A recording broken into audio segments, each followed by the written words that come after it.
নমস্কার বন্ধুরা, আজ আমরা চলে এসেছি তারাপীঠ মন্দিরে। তারাপীঠ মন্দির তারা মায়ের মন্দির, যা প্রাচীন বঙ্গ তথা রাঢ় বাংলার এক সাধন পীঠ বা সিদ্ধপীঠ, মতান্তরে জাগ্রত শক্তিপীঠ বা উপপীঠ।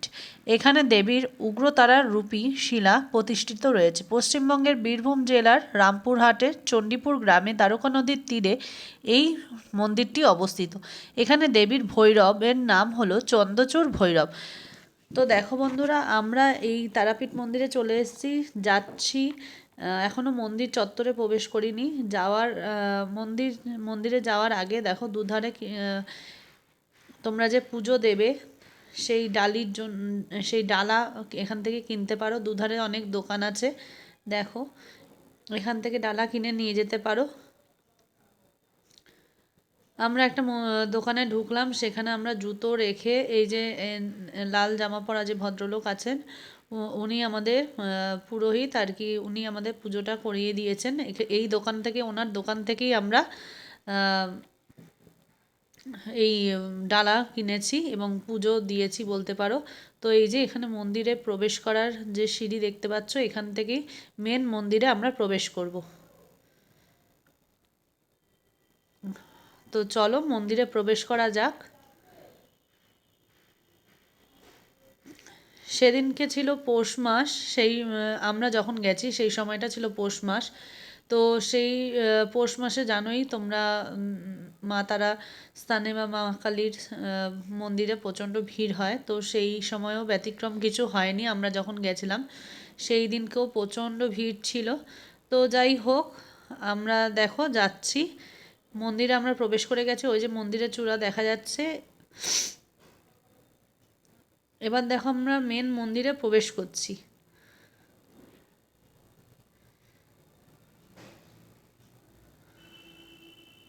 তো তোমাদের মন্দিরে পুজোর সময়টা বলে দিচ্ছি। সময় হচ্ছে ভোর 5টা থেকে রাত 10টা পর্যন্ত কিন্তু এখানে পুজো হয়।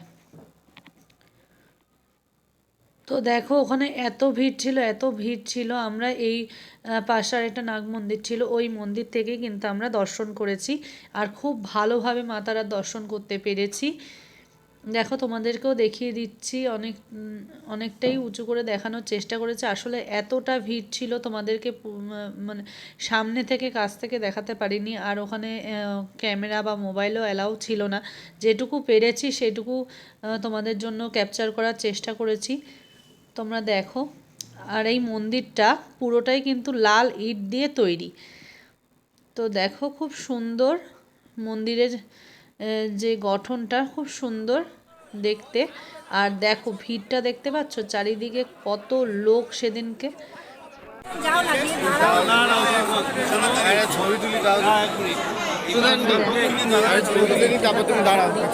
ভালো লাগবে। দেখো বন্ধুরা, তোমাদেরকে দেখিয়ে দিচ্ছি এই তারাপীঠ মন্দির চত্বরে কিন্তু আরও কিছু কিছু ছোটো ছোটো মন্দিরও আছে। যেমন বাবা ভোলানাথের মন্দিরও আছে, বজরংবলীর মন্দির আছে। তো আমরা সব মন্দিরেই গেছি, সব ঠাকুরই দর্শন করেছি। দেখো আমরা এখন ভোলে বাবার মন্দিরে যাচ্ছি। ওখানে ক্যামেরা বা ফোন কিন্তু একদম অ্যালাউ ছিল না, যার জন্য আমি ভেতরে কোনো রকম ছবি তুলতে পারিনি। বাইরেরটুকু তোমাদের দেখিয়ে দিচ্ছি।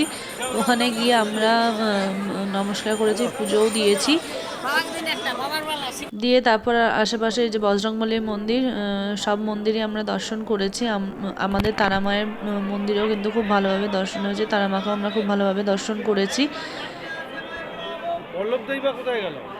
তো দেখো আমাদের এখান থেকে এখন বেরিয়ে যাওয়ার সময় তো দেখো বন্ধুরা, আমাদের তারামা দর্শন হয়ে গেছে। আমরা খুব ভালোভাবে মাকে দর্শন করেছি। আর বেরোনোর আগে কিছু ফটো তুলে নিচ্ছি, সেগুলো তোমাদের সাথে